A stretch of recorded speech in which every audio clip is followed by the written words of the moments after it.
Inshallah, I'm going to read you a poem I just wrote. Allah says in the Quran, Bismillahir Rahmanir Rahim, Huwallahu khaliqul bari'un musawwir lahu asma al-husna yusabbihu lahu ma fi samawati wal ard wa huwal azizul hakim. Sadaqallahu al-azim.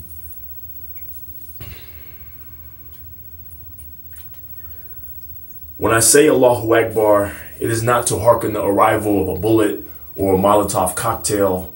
And when I say it, I'm not at a bus stop strapped into a vest that's packed with plastique or ball bearings. I do not whisper Allahu Akbar for it to accompany the edge of a machete against the neck of any innocent person. Because Allahu Akbar is not a license to kill or convert, and it is not the translation of death to all infidels into any language.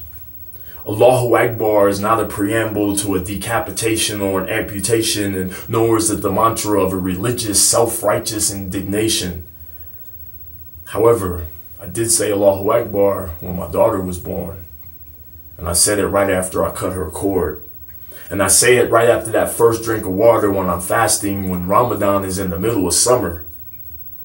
And Allahu Akbar was my proclamation when I witnessed the unratchet reality of a young black couple praying on TV. And I said Allahu Akbar when my niece chose to wear a headscarf over a miniskirt, because Allahu Akbar is not for celebrating an IED detonation, but it is for the wino who shows up at the door of a mosque instead of a liquor store, and for a kid with autism who learns to write his own name and to tie his own shoes, and after you hydroplane on the highway, life and your loved ones flashing before your eyes right before you skid back to dry asphalt.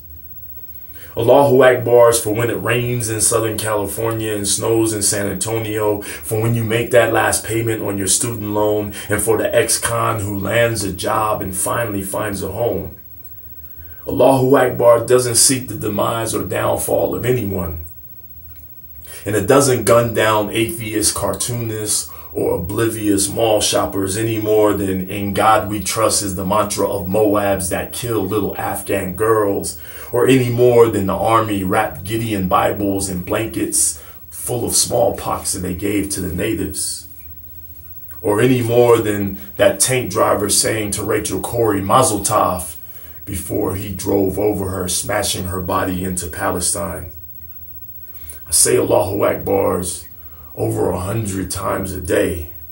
It has taught me to weave my prose into praise instead of eulogies, and it has taught me to unclench my teeth, my fist, my heart, and my jaw. But somehow Allahu Akbar has become a paradox of paranoia, of when ugly hoarse voices garble and gargle the most beautiful word, but God remains.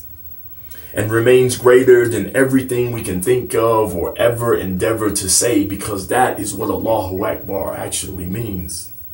And if only our hearts would stay struggling to utter it in better and more beautiful ways. Assalamu alaikum.